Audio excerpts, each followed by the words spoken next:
하나님 말씀 갈라디아서 2장 11절부터 14절 말씀 함께 갑니다. 게바가 안디옥에 이르렀을 때 책망받을 일이 있기로 내가 그를 대면하여 책망하였노라. 야고보에게서 온 어떤 이들이 이르기 전에 게바가 이방인과 함께 먹다가 그들이 오매 그가 할례자들을 두려워하여 떠나 물러가매 남은 유대인들도 그와 같이 외식하므로 바나바도 그들의 외식에 유혹되었느니라. 그러므로 나는 그들이 복음의 진리를 따라 바르게 행하지 아니함을 보고 모든 자 앞에서 게바에게 이르되 내가 유대인으로서 이방인을 따르고 유대인답게 살지 아니하면서 어찌하여 억지로 이방인을 유대인답게 살게 하려느냐 하였노라. 아멘.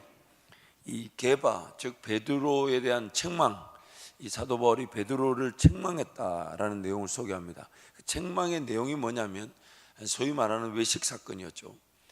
할례받지 않은 이방인들과 식사를 하다가 유대인 그리스도인들이 오니까 베드로가 자기가 있는 그 자리가 불편하게 여겨졌던 거죠. 그래서 할례받지 않은 자들과 함께 식사하면 안 된다는 그 율법의 내용에 따라서 베드로가 식사를 하다가 다른 유대인 그리스도인들 즉 할례를 강조하는 자들이 오니까 이방인 그 베드로가 그 자리를 피했다는 겁니다. 밥을 먹다가 식사를 하다가 그 자리를 이렇게 떠난 것을 지금 사도 바울이 지금 베드로에게 책망을 했다 그 말을 하고 있습니다. 그래서 베드로의 외식 사건을 다루면서 당시 유대인들 중 그리스도인이 된 자들 중에서 구약의 율법적 내용을 어느 정도는 지켜야 한다는 식으로 강조하는 이들이 많았습니다.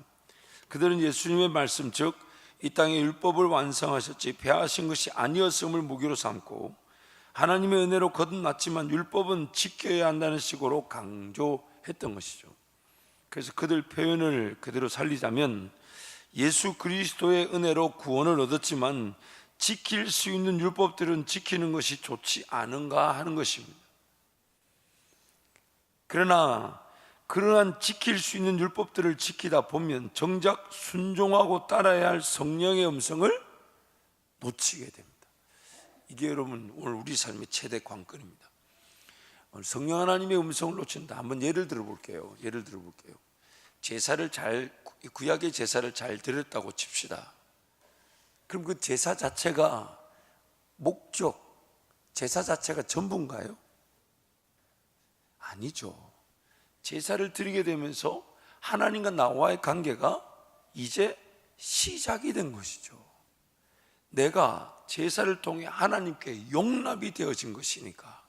그럼 그때부터 성령 하나님의 음성이 나만 들을 수 있는, 나만 따라갈 수 있는 그 음성과 인도하심이 나타나게 되는 건데, 유대주의적 그런 그리스도인들, 그 할례를 지켜야 된다, 율법을 따라야 된다고 말했던 그들의 이 본질적인 이단적 요소가 뭐냐면 그 율법이란 내용을 지키도록, 즉 이것도 구약에 주신 하나님의 법이었기 때문에 그것 자체에 대한 예수 그리스도 성령 하나님이라는 그 궁극적인 완성된 그림을 놓치고 그것도 좀 지키면 좋지 않냐, 그걸 강조하는 사람들의 얘기도 들어주면 좋지 않냐, 그것도 예수 믿으면서 더해지면 좋지 않냐, 그러면서 그 율법적 내용, 특히 할례를 자꾸 강조하는 거예요.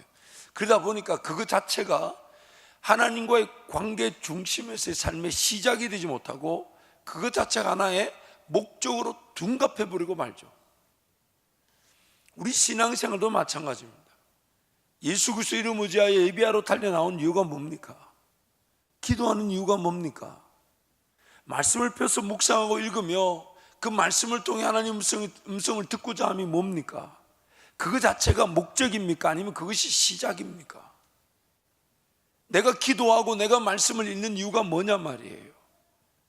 주님과 나와의 관계를 확인할 뿐만 아니라 주님의 말씀을 내가 듣고 위로받을 뿐만 아니라 또한 성령 하나님과 나와의 삶의 동행이 거기서부터 시작이 되는 것인데, 그래서 신앙생활은 이것 자체가 이 행위적 형식, 이 모든 것들이 어떻게 있든지 간에 이것 자체가 하나님과 나와의 그 누구도 대신할 수 없는 하나님과 나와의 삶의 동행의 시작점이지 이게 전부가 아니라는 거예요. 물론 새벽기도를 안 나오다가 새벽 기도를 하루, 3일, 일주일, 한 보름 이렇게 승리하는 재미도 쏠쏠치 않습니다. 쏠쏠치 않습니다. 이렇게 새벽을 깨우지 못했던 내가 새벽을 깨우게 되고, 그래서 새벽마다 눈이 안 떠지다가 눈이 떠지게 되고, 그렇게 달려나와 그렇게 새벽을 예배드리고 돌아가는 것도 적지 않은 승리일 수 있지만, 하나님이 지금 원하시는 게 뭐냐면 그거 자체가 하나의 신앙생활 형태가 목적이냐 아니면 시작이냐 하는 거예요.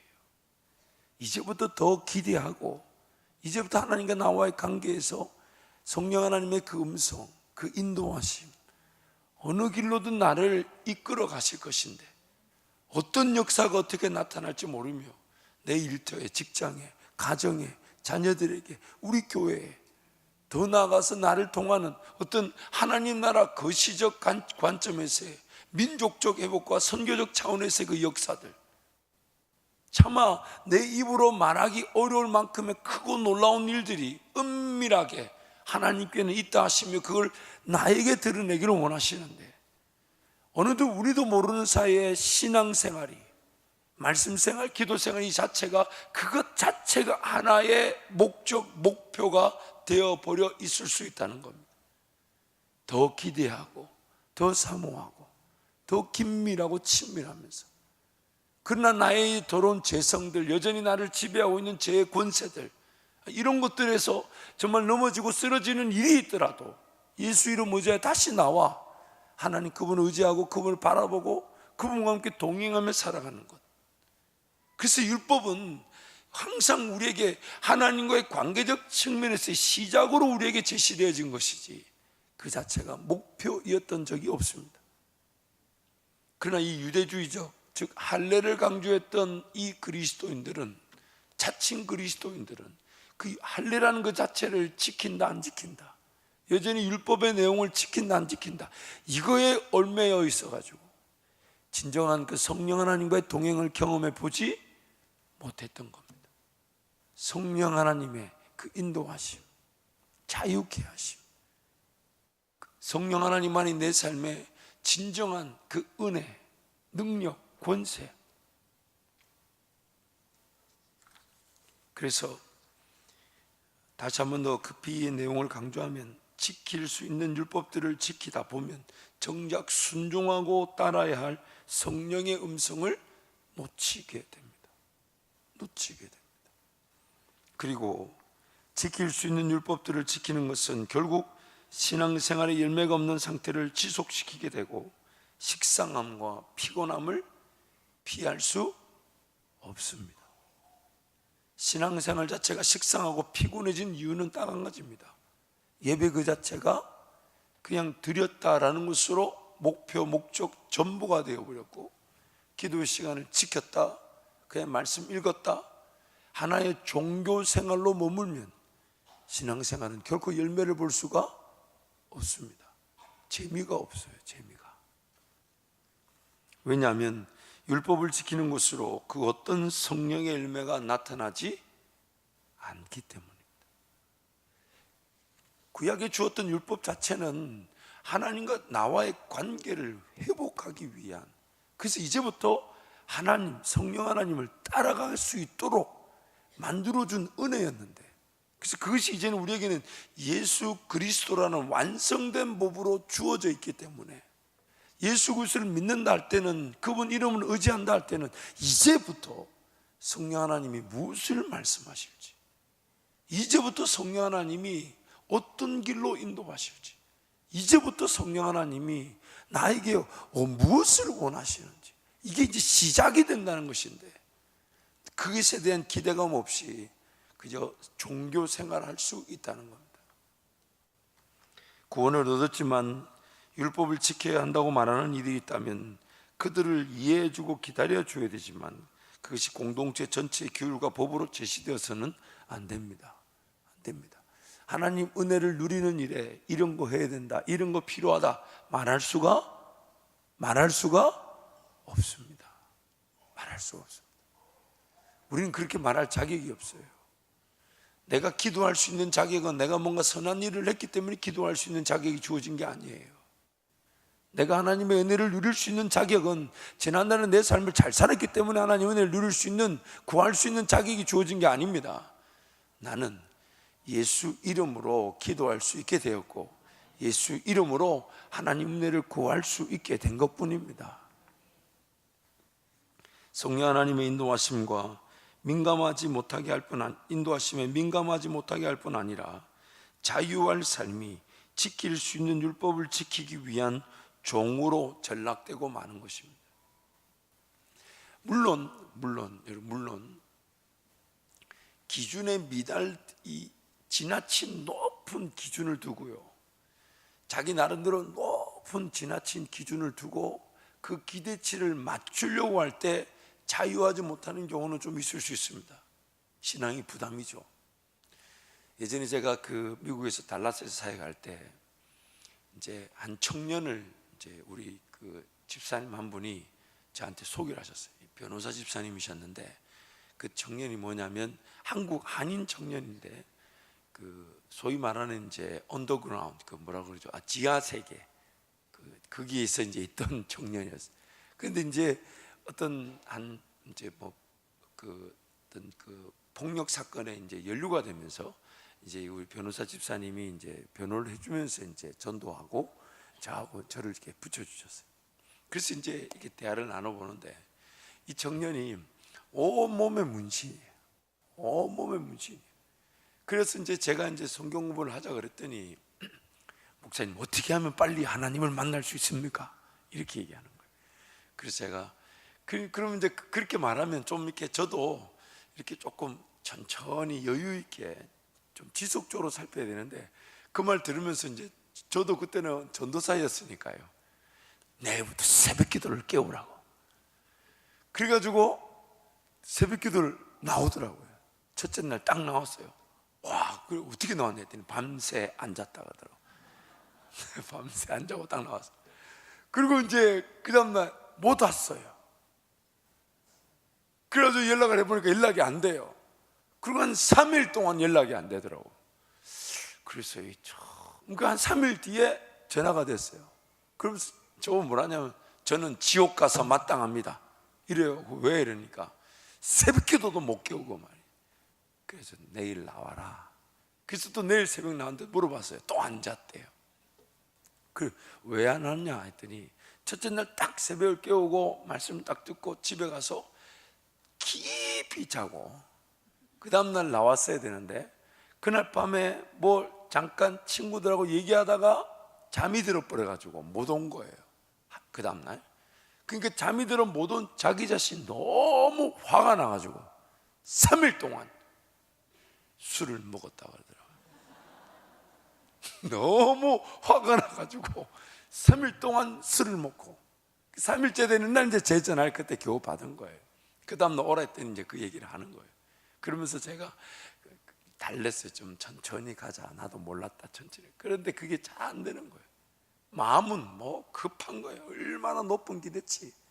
끝내는 그 친구 나중에 이제 겨우 해가지고 이제 세례를 이제 받게 됐는데 또 이 세례식 날 왔는데 보니까 없던 문신들을 새겨온 거예요. 또 그러면서 저한테 보면 여기만 이렇게 목 밑에 이 정도 이렇게 이 셔츠 입으면 이렇게 비는 공간만큼 비워져 있었거든요. 다른 데는 문신이 가득했는데 왜 비워뒀냐면 나중에 사랑하는 아내를 만나면 그를 위해 문신할 거라고 비워뒀다 했는데 거기다가 요한복음 3장 16절을 더 이렇게 문신을 새겨 이렇게 왔더라고요. 그리고 이제 그거를 이제 성도들한테 보여줘야 되니까 간증하는 날 다 이렇게 런닝샷 하나만 입고 딱 올라가서 금목걸이 하나 메고 그래가지고 간증을 하긴 했는데 나중에 이제 그 형제가 지금 어디서 지내는지 제가 연락이 잘 안 됩니다만은 그 높은 기대치가 오히려 그에게는 신앙적인 부담이었죠. 근데 그 높은 기대치 오늘 우리에게도 있죠. 그런 어떤 자유하지 못하는 것은, 그러나 그 높은 기대치에 자유하지 못하는 것은 어느 정도 그래도 훈련의 기회가 됩니다. 다듬어지는 기회가 되지만 문제가 뭐냐면 정상적인 기준 미달인데 자유하는 경우가 있어요.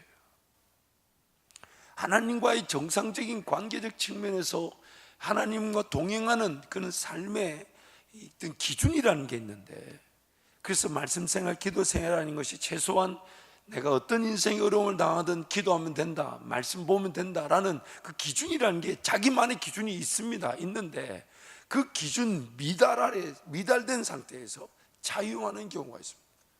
자기 삶을 먼저 돌보고 자기 필요를 먼저 챙기고 있어야 될 것들을 먼저 가꾸고 돌보는, 너무 높은 기준을 두고 자유하지 못하는 그 안타까움도 우리에게는 문제지만 기준 미달인데 거기서 자유합니다. 신앙생활도 이 정도면 족하고, 이 정도 헌신하면 괜찮고, 이 정도 수고하면 괜찮다라는 자기 나름대로의 기준 미달에서의 자유함. 이 율법적 요구는 둘 다를 만들어냅니다. 내가 어느 정도 신앙생활 하고 있다, 지키고 있다, 따르고 있다, 그러면서 성령 하나님의 음성을 듣지 못하는 것, 기준 미달에서 자유하는 겁니다. 또한 그 율법적인 것은 또 자기 나름대로 성령 하나님의 음성에 귀를 기울이고 성령 하나님께 나는 신앙생활을 어떻게 해나가야 될지, 지금 나에게 필요한 것은 무엇이며 무엇이 내 습관으로 문화로 자리 잡아야 될지, 이런 걸 물으면서 조금씩 한 걸음씩 내 신앙이 성령 하나님의 은혜 가운데 빚어지고 세워지고 가꾸어지고 일으켜져야 되는데, 무리하게 도전해서 포기해버린다든지, 이 모든 것들이 율법주의로 인한, 율법주의적 신앙생활로 인한 양극단적 패단인 거예요. 양극단적 패단. 오늘 우리 자신들의 삶을 자세히 들여다봐야 돼요. 자유하지 못하고 있는 것이 무엇인가? 너무 자유하고 있는 건 아닌지, 아니면 너무 자유하지 못하는 것은 아닌지. 그러면서 궁극적으로 놓치고 있는 것이 성령 하나님의 인도하심, 성령 하나님의 음성, 성령 하나님 무엇이든 나에게 말씀하실 수 있는, 어떨 땐 내가 음성을 제대로 식별하지 못한다 할지라도 하나님 그분의 방식대로 내 삶을 이끌어 가실 수 있는, 왜냐하면 깨어 은혜를 구하고 기도하는 그 하나의 이유로, 그 하나의 이유로. 우리 삶을 뒤돌아보면 제일 안타까웠던 때가 언제입니까, 여러분?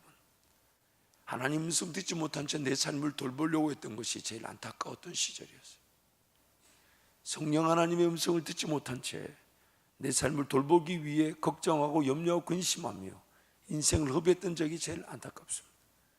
그런데 우리가 지금 그럴 수 있단 말이에요. 지금 하나님 음성에 따라 자유하지 못한 채 종으로 묶여있는 부담감, 두려움. 두 번째로, 결국 이 내가 하나님께 신앙생활하는 것은 내 신앙 형태가 구원의 조건인가 아니면 성령의 인도하심의 열매인가 하는 겁니다. 구원의 조건인가, 성령 하나님의 인도하심의 열매인가. 성령 하나님의 인도하심, 우리를 거룩하게 하심은 결국 율법의 내용들이 완성되어 실천되는 삶의 열매로 나타나게 될 것입니다. 하나님의 자녀로서의 정체성 확인, 십자가 구속사역의 완성의 측면에서는 그 어떤 율법의 내용이 지켜져야 함으로 요구될 수 없습니다. 하나님 말씀 우리가 지킬 수 있는 게 아니에요. 그 어떤 것도 우리 힘으로 지킬 수가 없습니다. 그래서 우리가 어제도 살펴봤지만 그 2장 1절에서부터 이방인, 헬라인 디도를 데리고 다니는데 사도 바울 함께한 디도에게도 할례가 요구되니까 그 사도 바울이 그 디도가 할례 받는 일을 끝까지 막아줬다는 거예요. 자유하라는 거예요. 그래서 베드로는 고넬료 사건을 통해 이방인들에게도 복음이 전해지는 사건을 직접 섬기고 경험하였습니다. 그래서 이방인들을 향한 하나님의 구속사역의 확장을 직접 체험했는데, 문제는 주변 유대인들의 시선을 의식하여 사도 바울이 언급한 사람들을 기쁘게 하기 위한 욕심에 이방인들과 식사 교제하다가 유대인들이 오자 유대인들이 힐난을 두려워하여 물러난 것, 이거 엄연한 외식이었죠. 베드로 본인에게도 자유하지 못할 일이지만 그 자리에 있었던 이방인 그리스도인들은 어떤 마음을 가지게 될까요? 예수님의 제자라고 불리는 베드로의 그 행동에 따라 그 자리에 함께 식사했던 이방인 그리스도인들에게는 어떤 마음이 들었을까요? 그러므로 세 번째, 하나님의 은혜를 누리는 것에는 어떠한 것도 조건이 될 수가 없습니다. 하나님의 은혜를 누리는 것에는 어떠한 것도 조건이 될 수가 없습니다. 선결 과제가 존재하지 않습니다. 먼저 풀어야 될 숙제가 있지 않습니다.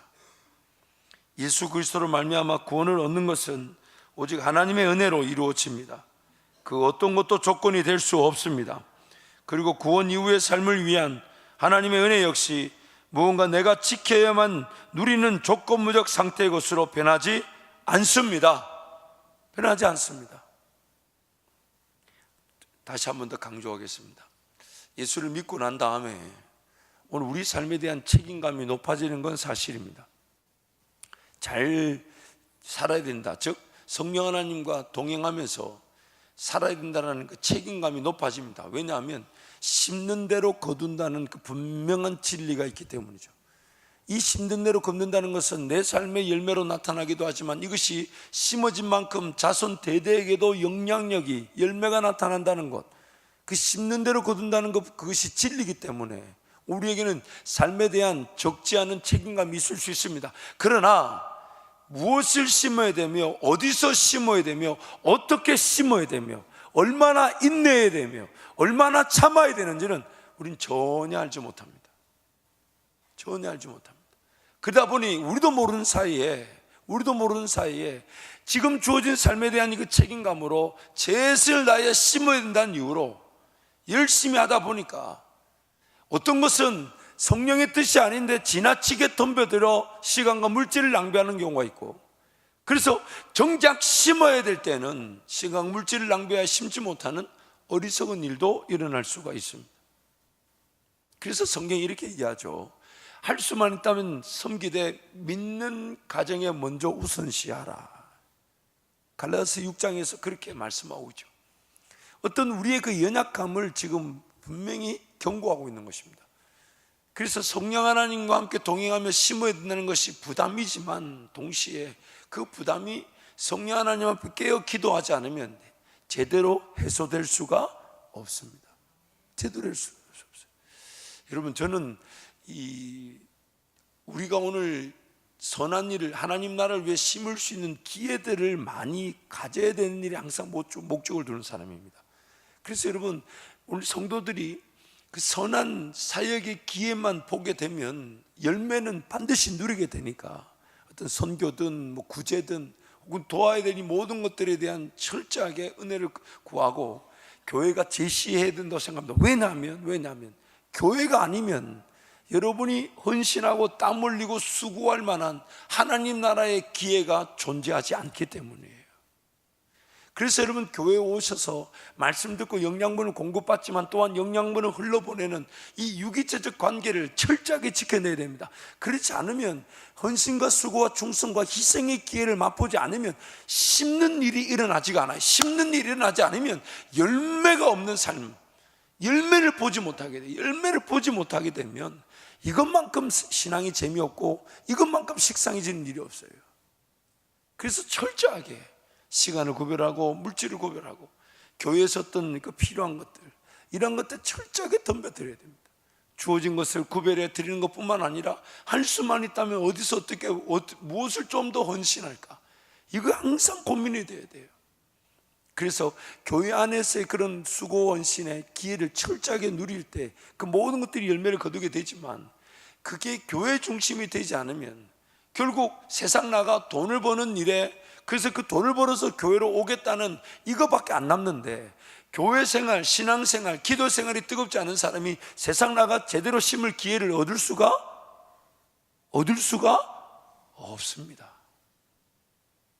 보여지지가 않아요. 왜냐하면 그 기회는 하나님이 보여주셔야 되는데, 감추인 보화 같은 것이 감추어져 있다고 그러잖아요. 우리 눈에 띄게 하는 것은 성령 하나님의 인도하심밖에 없는데, 그리고 항상 들여다보면요, 심어본 사람이 심을 줄 압니다. 열매를 본 사람이 심을 줄 알아요.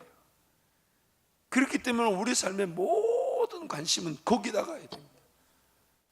특히 자녀들을 이렇게 양육하고 또 자녀들을 대하실 때마다 잊지 마셔야 될 게, 걔네들한테 끝까지 광야적 삶, 광야에 대한 그런 개념을 철저하게 가르쳐 줘야 되지만, 또한은 좀 제약을 많이 만들어줘야 돼요. 제약, 이 리미테이션, 한계를 자꾸 만들어줘야 돼요. 원하는 대로 다 주면 망합니다. 물론 우리가 많아서 주는 적 없지만, 여러분 그거 아십니까? 자녀들도 부모가 가진 것만큼 요구합니다. 그래서 내가 다른 사람들하고 비교해 봤을 때는 우리 집은 가진 게 없다 싶어도 그게 우리 자녀들을 불충족시키는 게 아니에요.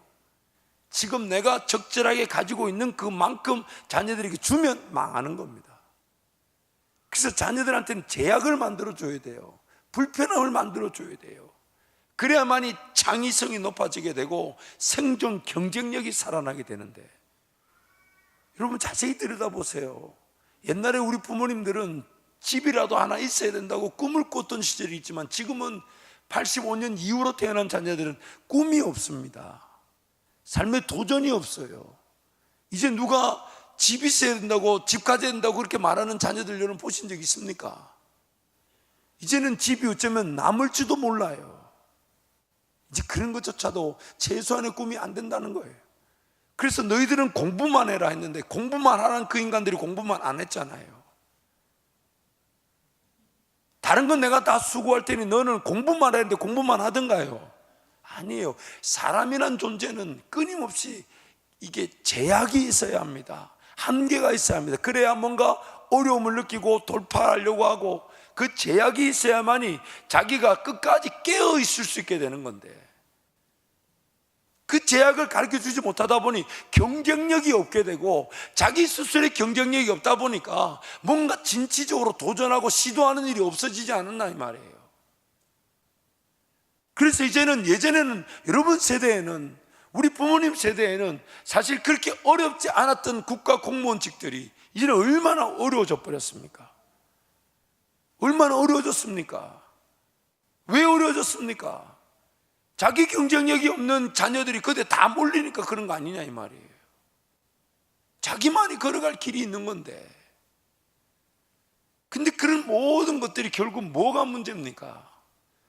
자기와 하나님과의 그런 동행의 관점에서 풀어져야 되는데, 귀를 기울이고 음성을 듣고 민감하고 하나님 무엇을 말씀하실지, 어느 길로 인도하실지 분명히 그것이 준비가 되고 훈련이 되고 단련의 길이 될 것인데, 그 과정을 제대로 누리지 못하면 삶은 어디서 쓰임받을까요? 어디에 세워질까요?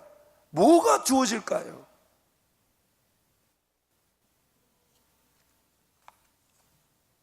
어디까지 있는지 잘 모르겠습니다. 네. B, 율법의 내용들을 통해 우리가 짓게 되는 제약들과 하나님을 떠난 자들의 상태를 발견하고 하나님의 은혜를 구하게 됩니다. 그런데 하나님의 은혜를 누리기 위해서는 율법을 지켜야 한다는 그 자체가 은혜라는 말을 곡해야 하는 것입니다. 율법을 지켜야 하나님의 은혜를 누리는 게 아닌데 율법을 자꾸 지켜야 된다는 그 자체가 목표나 목적으로 제시된다는 거예요. 그래서 하나님 은혜는 예수 그리스도의 이름을 의지하여 하나님께 나아간 자들에게 거저 주시는 선물이라는 겁니다. 선물. 그냥 하나님께만 달려나와 입을 벌려 달라는 거예요. 하나님께 달려나와 은혜를 구해 달라는 겁니다. 그저 값없이 거저 주시는 하나님만을 바라바라는데 우리 본성이 그걸 별로 원하지 않는다는 거예요. 과연 내가 눈을 감고 기도만 하면 하나님 날 도우실까? 과연 예배만 하면 하나님 정말 이 문제 해결하실까?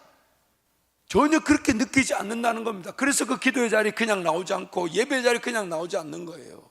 이거부터 해결하고, 이거부터 정리하고, 이거부터 풀어놓고, 이거부터 안정적으로, 이거부터 체계적으로, 이거부터 어떻게 해결이 되면 하나님께로 달려나가겠다고 말하는 게 우리 본성 아니냐 이 말이에요. 신율법주의입니다. 유대인들은 율법이란 걸 통해 제약을 받았지만, 하나님을 섬겨야 될 자들이 삶의 문제를 우선시하여 풀고 하나님께 오겠다는 것 자체가 신율법주의입니다. 그래서 하나님의 은혜로 구원을 얻고 하나님의 은혜로 구원 얻은 삶을 영위하게 될 때 구약의 율법적 내용들이 결과적 열매로 나타나게 되는 것입니다. 사랑이든 희락이든 합병이든 충성, 온유, 양선, 절제, 오래 참음, 이 모든 성령의 열매들이 결국 성령 하나님과 동행을 통해 맺어지게 될 때 율법의 그 내용들이 성령 하나님의 열매와 결부되어져 우리 가운데 나타나게 되는 거예요. 지키려고 했던 것이 아닌데 성령 하나님을 따라간 것인데 거기서 맺은 열매가 율법의 내용들을 완성하더라는 겁니다. 마지막으로 복음의 진리를 따라 바르게 행하는 것. 복음의 진리를 따라 바르게 행하는 것. 유대인들 입장에서 구약의 율법을 준수하며 살다가 율법의 완성이신 메시아 예수님을 통해 구원을 얻었습니다. 그들이 따라왔던 율법적 삶들이 이제는 성령 하나님의 인도하심이라는 은혜 아래에서 재해석되고 적용되게 된 것입니다. 이제는 율법적 삶이 아닌 율법적 삶을 이루는 것을 포함한 전혀 새로운 삶이 펼쳐지게 되는데, 그것은 유대인적 삶도 아니고 이방인적 삶도 아니라 사도 바울이 베드로를 질책하며 한 말처럼 유대인도 이방인도 아닌 복음의 진리에 따라 바르게 행하며 사는 그리스도인일 뿐입니다. 이전 것은 완전히 지나갔고 오늘부터 주어질 새 은혜의 삶을 따라 살아가야 하는 것입니다. 이제 우리 앞에 펼쳐지는 삶은 복음의 진리를 따라 행함으로 나타나는 것입니다. 결국 교회 안에 세 부류의 삶이 있을 수 있다는 거죠. 첫 번째는 구약의 율법들을 지키고자 그것 자체를 준수하고, 그래서 형식, 전통, 유산 이런 것들이 자유보다 먼저 앞서서 강조되는 것. 다시 말하자면 피아노 여기 있는 거 이쪽으로 올리는 이런 거 가지고 막 싸운다든지, 드럼 저기 넣는 거 안 넣는 거 이런 거 가지고 싸운다든지, 이 다 율법주의적 다툼이죠.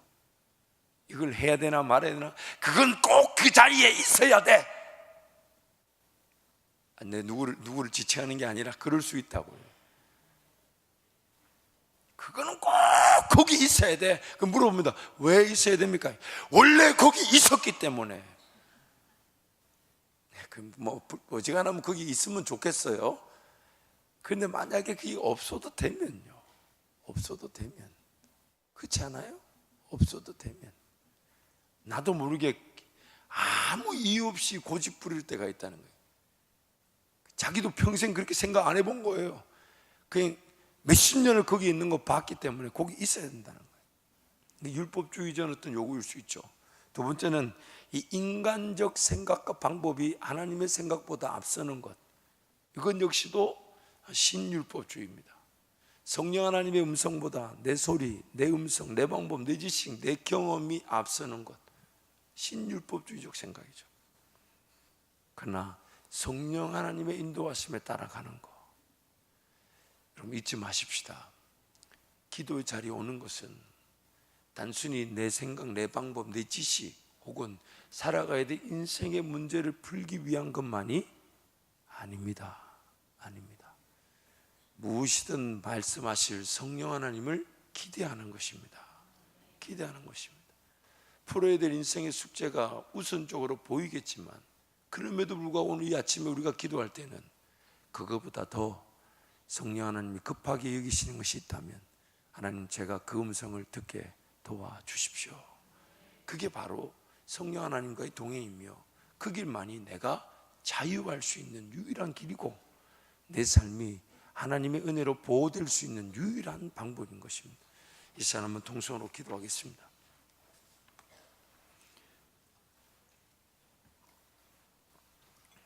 자유하지 못하는 것, 그래서 아까 제가 두 가지를 말씀드렸죠. 너무 지나친 기대치를 두고 이루려고 덤벼드는 우리의 욕심도 분명히 두려움을 만들고 부담을 만들고 자유하지 못하게 만듭니다. 하나님, 행여나 그런 내 인간적인 기대치로 자유하지 못하는 것 있다면 거기서부터도 자유하게 하나님 도와주옵소서. 그러나 더 안타까운 것은 기준 미달의 자리에서 하나님 음성을 식별할 능력도 없고 하나님과의 동행의 관점에서 마음조차 지켜지지 않는데 자유하는 그 어리석음, 그것이야말로 진정한 자유하지 못하는 잘못된 자유입니다. 하나님, 행여나 제가 정말 더 깨어있고 기도해야 되는데 그러지 않고 있는 그런 어리석은 자유의 자리가 있다면 깨닫게 해주시고, 동시에 지나친 높은 수준의 기대치에 따라 부담과 두려움으로 사로잡혀 있는 것이다면 그것도 깨닫게 하여 주셔서 나의 영적, 정서적, 육체적 이 모든 시간들을 고려하여 최고의 길로 인도하시는 성령 하나님의 인도하심에 자유할 수 있도록 하나님 은혜를 베풀어 주옵소서. 그 한 가지만 놓고 주님 찾고 함께 기도합니다. 주여